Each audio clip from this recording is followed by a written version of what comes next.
Shalom dan puji Tuhan, selamat pagi, selamat tahun baru pada semua kita. Dan kita bersyukur memuji Tuhan atas kebaikan Tuhan, sehingga izinnya kita boleh bersama lagi di dalam mendengar firman Tuhan pada pagi ini. Untuk memulai renungan kita, mari kita berdoa.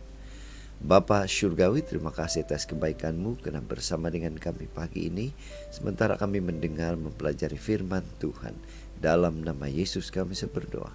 Amin. Saudara dan saudari yang dikasihi dalam Kristus, tajuk renungan kita pagi ini ialah pusat penginjilan.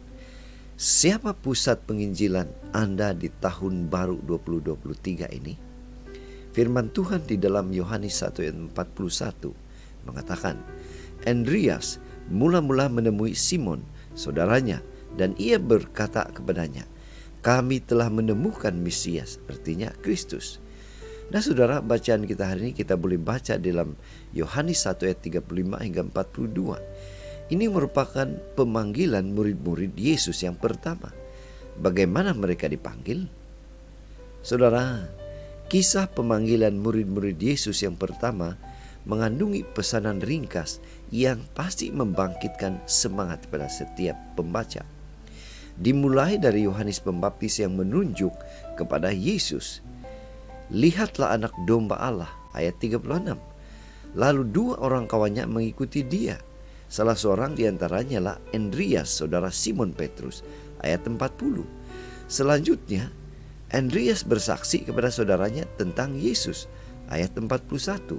Dan membawanya kepada Yesus, ayat 42. Luar biasa saudara. Pemanggilan murid-murid Yesus ini merujuk kepada Yesus Kristus sendiri. Mereka terpanggil karena Mesias. Barang siapa sungguh bersaksi, ia menunjuk ke arah Yesus Kristus, yaitu membawa orang kepada Yesus, karena Yesuslah pusat perhatiannya.